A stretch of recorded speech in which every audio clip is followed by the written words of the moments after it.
Agri-Challenge,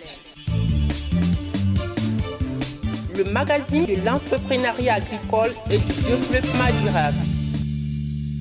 Bienvenue dans votre magazine de l'entrepreneuriat agricole et du développement durable Agri-Challenge. Chers téléspectateurs, bonsoir. Au menu de ce numéro, nous parlerons dans notre rubrique reportage des impacts du changement climatique sur le secteur agricole. Nous savons qu'une adaptation de l'agriculture face au climat dans les pays du Sahel demande l'utilisation de plusieurs moyens, à savoir des semences améliorées, des systèmes d'irrigation adaptés au Sahel, des méthodes d'agriculture modernes, des politiques de financement qui tiennent compte des effets néfastes de la variabilité climatique sur la production agricole. Ainsi, ce numéro d'Agri-Challenge fera un focus sur les stratégies mises en place par plusieurs pays africains pour une agriculture intelligente face au climat. Toujours dans ce numéro d'Agri-Challenge, nous vous amènerons au cœur d'une ferme sémencière appelée Ainoma. En effet, le 16 janvier dernier, la ferme sémencière Ainoma a reçu la visite d'une équipe d'experts en développement rural venue de la France, accompagnée des autorités en charge des questions agricoles au Niger.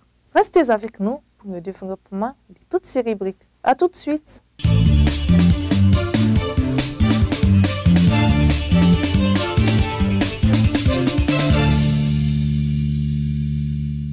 Le Sahel est la région les plus vulnérables du monde face au changement et à la variabilité climatique. Dans la majorité de ces pays, l'économie repose sur l'agriculture et l'élevage. Pourtant, l'agriculture dans les pays du Sahel dépend en grande partie de la pluviométrie. Ces dernières années, celle-ci devient de plus en plus capricieuse. Cependant, le Sahel dispose d'avantages comparatifs à favoriser. Un fort ensoleillement, de grands fleuves, une ressource hydrique abondante en saison de pluie.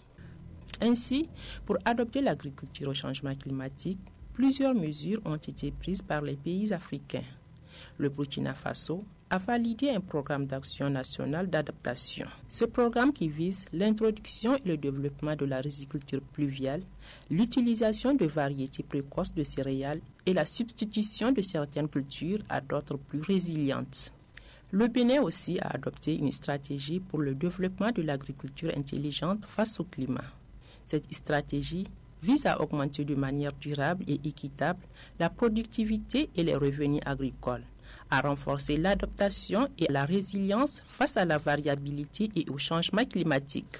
Au Mali également, les producteurs s'orientent de plus en plus vers l'utilisation de semences améliorées et la mise en pratique de certaines techniques agroécologiques telles la régénération naturelle assistée RNA, les cordons purés et le compostage. La régénération naturelle assistée RNA est une approche d'agroforesterie qui contribue à aider les communautés vulnérables à s'adapter aux effets des changements climatiques. Cette approche favorise la régénération des essences d'arbres locaux et leur gestion durable. Au Niger, plusieurs mesures sont prises pour une agriculture plus résiliente face au climat. Ainsi, des ONG, structures et entreprises privées agricoles développent des mécanismes pour adapter l'agriculture au climat.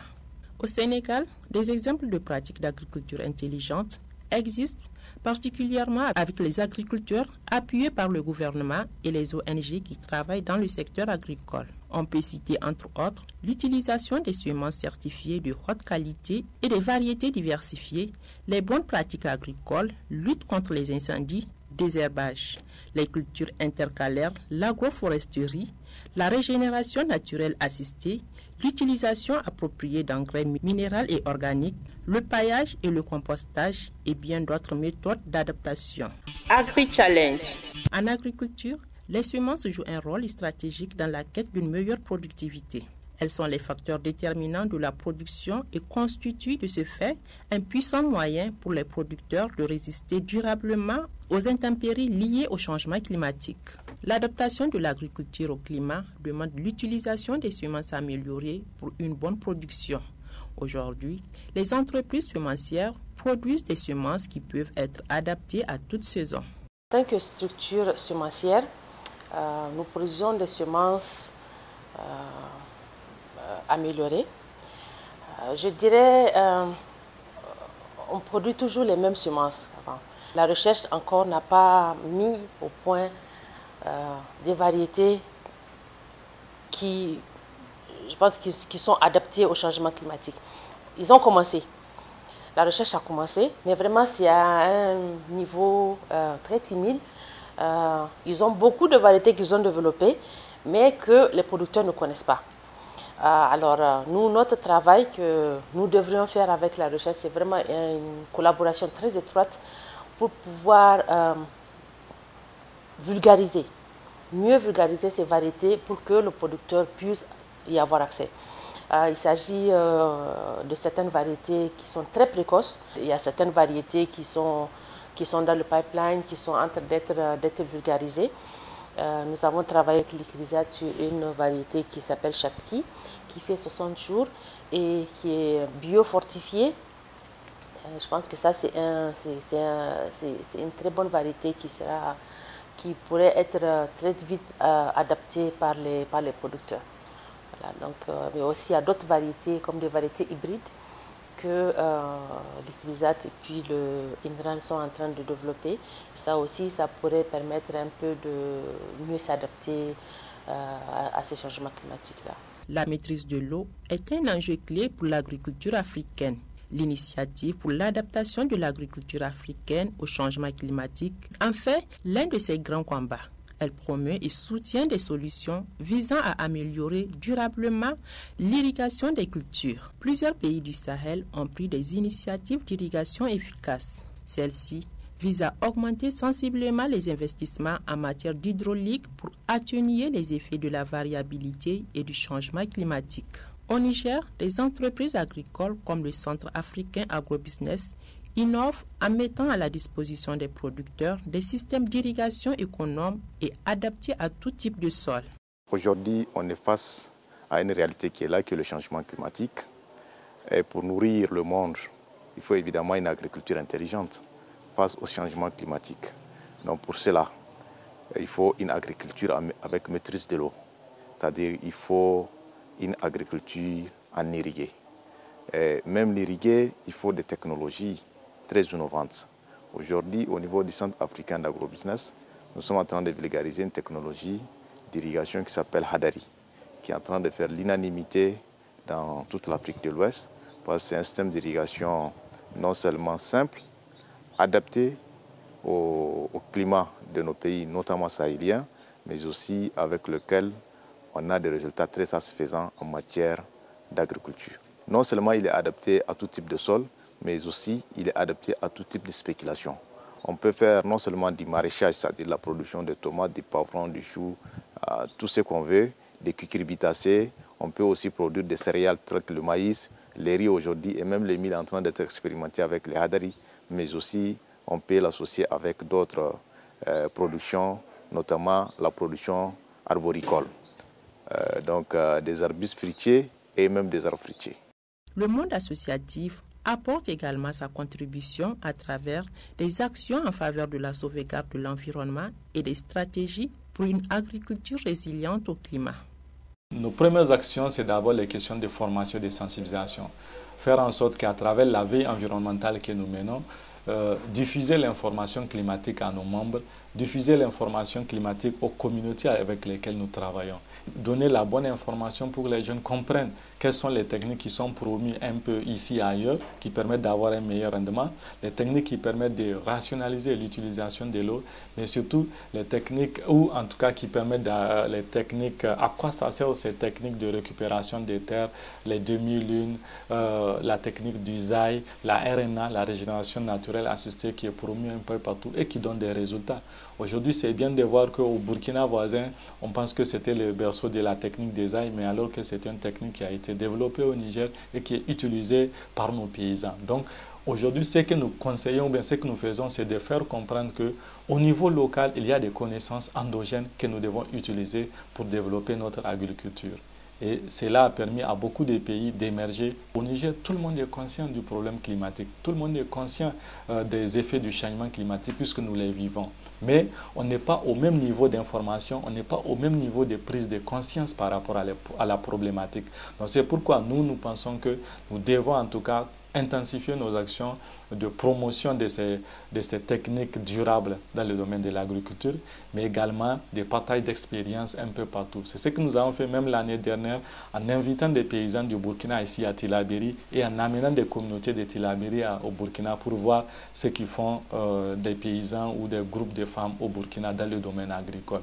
Donc je pense que ces genres de partages d'expériences sud-sud sont également de bonnes factures qui permettent aux gens de mieux comprendre comment s'adapter. Une agriculture plus productive et plus résiliente exige un changement majeur dans la manière de gérer l'eau et les terres afin de garantir une utilisation plus rationnelle des ressources. C'est un système d'irrigation aujourd'hui que même dans le désert, on peut l'utiliser tant qu'il y a une source d'eau.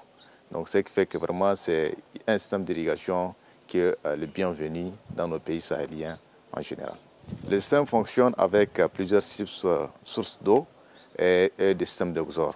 On peut le faire fonctionner avec une motopompe ou bien avec une pompe immergée qui peut être thermique ou solaire ou même des pompes de surface, ainsi de suite. Donc c'est un système très facile à faire fonctionner et à installer aussi. Le tuyau que nous utilisons, qu'on appelle Hadari, c'est des tuyaux IV, des ultraviolets. Donc le soleil ne peut pas les dégrader, il faut dépasser les 100 degrés pour qu'ils soient dégradés. Donc en aucun coin du Sahel, je ne pense pas si on peut avoir une température supérieure à 100 degrés. Au Niger, chaque année sur 3, on est face à une sécheresse. Et donc vraiment, on est en train de vivre de manière concrète le changement climatique. Pour cela, les autorités nigériennes ont initié une initiative qui s'appelle 3N, les Nigériens nourrissent les Nigériens. Et dans cette initiative, tous ces aspects ont été pris en compte. Et ce programme a élaboré et nous sommes en train d'élaborer en quelque sorte notre programme à l'image de ce programme des autorités nigériennes. Les effets du changement climatique impactent fortement le secteur agricole. Ainsi, pour minimiser les risques, il est important de moderniser les techniques agricoles. Je pense qu'en matière de changement climatique, l'agriculture en tout cas demeure l'un des secteurs les plus impactés et les plus vulnérables. C'est pourquoi dans des pays tels que les nôtres, surtout au Sahel, on conseille quand même aux gens de prendre en compte cette dimension climatique pour mieux s'adapter et y faire face. Donc c'est ainsi que nous devons au contraire, en tout cas, faire tout ce que les autres pays qui sont responsables du changement climatique ont pu faire, c'est-à-dire une production basée sur les pesticides ou sur d'autres produits. C'est d'éviter cela et d'adopter les techniques d'une agriculture, comme on dit, une agriculture intelligente face au climat, mais surtout une agriculture basée sur l'agroécologie. C'est-à-dire faire en sorte que nos agriculteurs comprennent la nécessité de prendre cette dimension climatique en compte, mais surtout de revenir sur les pratiques qui permettent de minimiser l'impact qu'on aura sur l'environnement. Ça, c'est la première des choses. Mais surtout les techniques qui permettent de conserver, d'utiliser rationnellement les ressources dont on a, surtout les ressources en eau. Également de revenir sur l'utilisation des biopesticides, des engrais naturels. Parce qu'avant, on n'avait pas des engrais chimiques et autres produits que les gens partent chercher aujourd'hui ou ils achètent énormément. Mais c'est de revenir sur le naturel, c'est de revenir sur ce que nous avons au niveau local. Mais c'est également de voir au niveau des semences que nous allons utiliser. Nous ne conseillons pas aux gens d'utiliser les OGM comme on le dit, mais ce n'est pas les OGM, mais c'est les semences améliorées. Les semences qui ont été utilisées ici ou travaillées par nos chercheurs au niveau des laboratoires de nos pays ou dans la bande sahélienne et qui ont recommandé des semences qui ont des cycles très courts, des cycles qui sont conformes ou bien qui répondent aux réalités climatiques de notre contexte. Donc c'est de tout cela que nous devons faire et faire en sorte que notre agriculture soit véritablement modernisée. Mais modernisée en faisant attention, comme je l'ai dit, à ne pas répéter l'erreur ou en tout cas la version de l'Occident ou la version des pays industrialisés qui ont énormément utilisé des produits chimiques ou qui ont utilisé les ressources en eau sans pour autant prendre des voies et moyens pour utiliser cela de façon rationnelle. Donc nous devons vraiment adopter toutes sortes de techniques permettant de minimiser l'impact sur l'environnement, qui nous permettent également de rationaliser l'utilisation des ressources en eau et d'utiliser des semences, comme je l'ai dit, des semences à cycle court qui ont été étudiées ou bien qui sont promues par nos laboratoires ici. Donc voilà ce que nous pouvons dire. Et la question, comme je le répète en termes de synthèse, de l'utilisation des engrais chimiques, pas des engrais chimiques, des biopesticides, des engrais naturels. Donc avant c'était la fiente des volailles, c'était pour les animaux, etc. que nous utilisons. Il faudrait que nous comprenions que c'est plus nourrissant et c'est plus durable pour nos terres que ce qui est exporté d'ailleurs. L'adaptation de l'agriculture au changement climatique nécessite aussi un meilleur accès au financement pour tous les secteurs de la chaîne de valeur agricole. Mais au Niger, comme dans la plupart des pays du Sahel, l'accès au financement reste un énorme défi pour le secteur agricole. Depuis notre création, nous avons élaboré un document de stratégie environnementale et nous avons cherché à avoir les normes internationales. Nous avons fait l'effort de nous adresser au fonds d'adaptation qui, et nous le disons avec fierté, nous sommes l'une des premières banques de la zone UEMOA à être accréditée au fonds d'adaptation. Nos différents dossiers de crédit agricole comportent un chapitre qui traite justement de l'effet de nos financements de son impact sur l'environnement. Nous poussons nos différents producteurs à adopter des techniques qui soient les plus innovantes et qui aient un impact le moins limité possible. L'autre aspect, c'est de dire quand même s'il advient, la banque aide les populations sinistrées à recouvrer leur capacité de production et de avoir sous forme d'appui complémentaire peut-être ou de restructuration du concours, parce qu'en ce moment on ne peut pas accueillir quelqu'un qui a déjà subi une telle catastrophe, inondation, sécheresse, attaque acridienne. Nous avons mis en place des mécanismes qui nous permettent, nous, de reconstituer les données afin de pouvoir faire crédit, mais un crédit responsable, un crédit qui tienne compte de l'aspect production agricole, de l'aspect environnement, mais aussi de l'aspect risque. On est dans un pays où cet aspect est très important.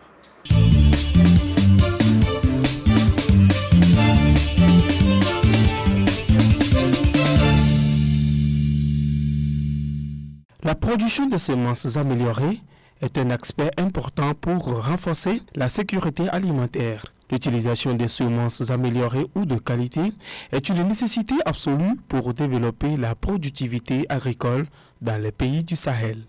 Dans l'optique de contribuer à relever les défis liés à la sécurité alimentaire, depuis quelques années, plusieurs entreprises semencières ont vu le jour au Niger. L'une d'elles est la ferme semencière Ainoma.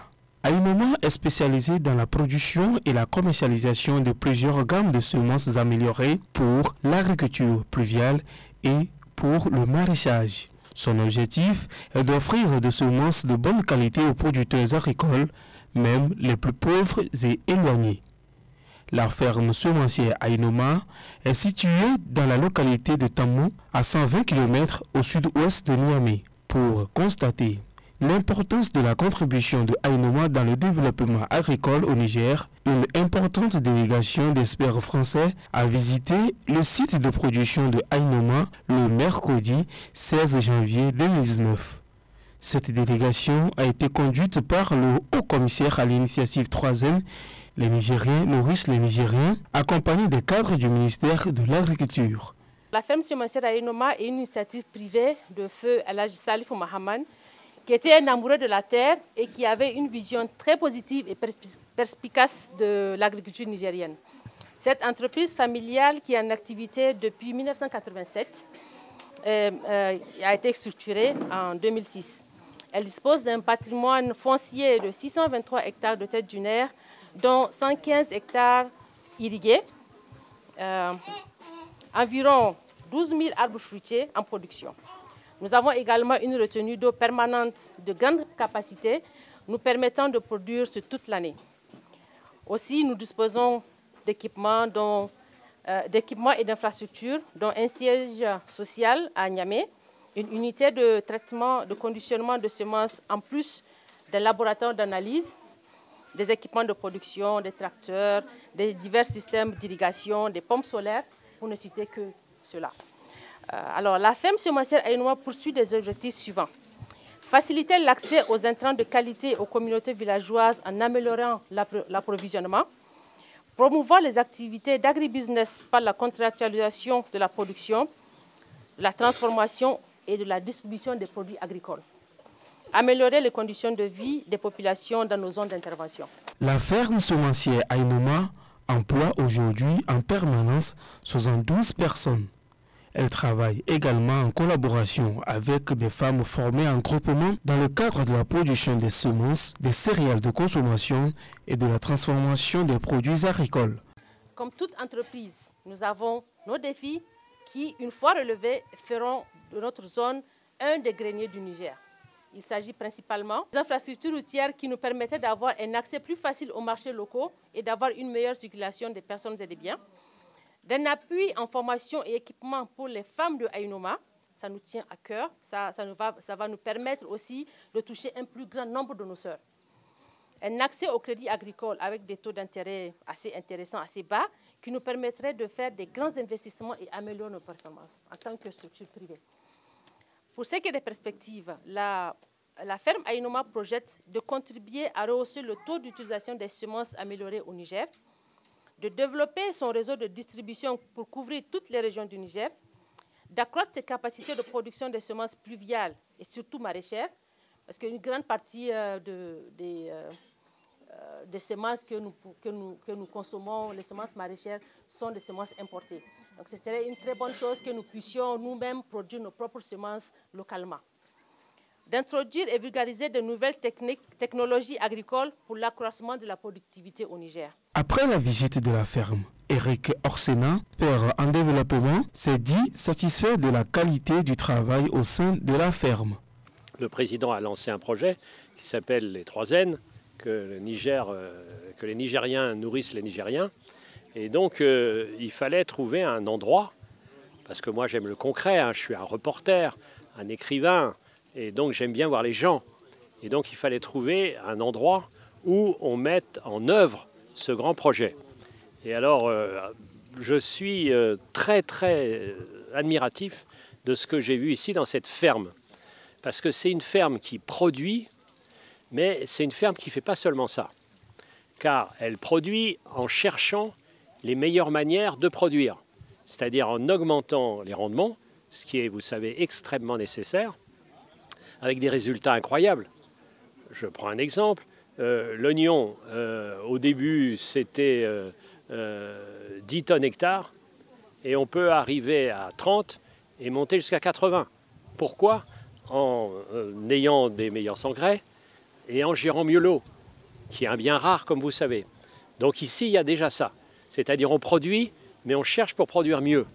C'est-à-dire pas se contenter de ce qu'on a fait jusqu'à présent, premièrement. Deuxièmement, on cherche à transformer les produits. Parce qu'une malédiction de l'Afrique en général, et du Niger en particulier, c'est qu'il y a des richesses inouïes, mais ce sont d'autres qui bénéficient de ces richesses. Pourquoi ? Non, c'est le Niger qui doit produire jusqu'au bout de la chaîne. Donc on a ici aussi des leçons de transformation des produits. Donc produire mieux, mais vendre mieux. Et sans arrêt aussi donner l'autonomie aux femmes à qui on apprend à être des meilleures agricultrices, mais aussi des meilleures commerçantes. Et donc c'est, si vous voulez, c'est en fait une université concrète.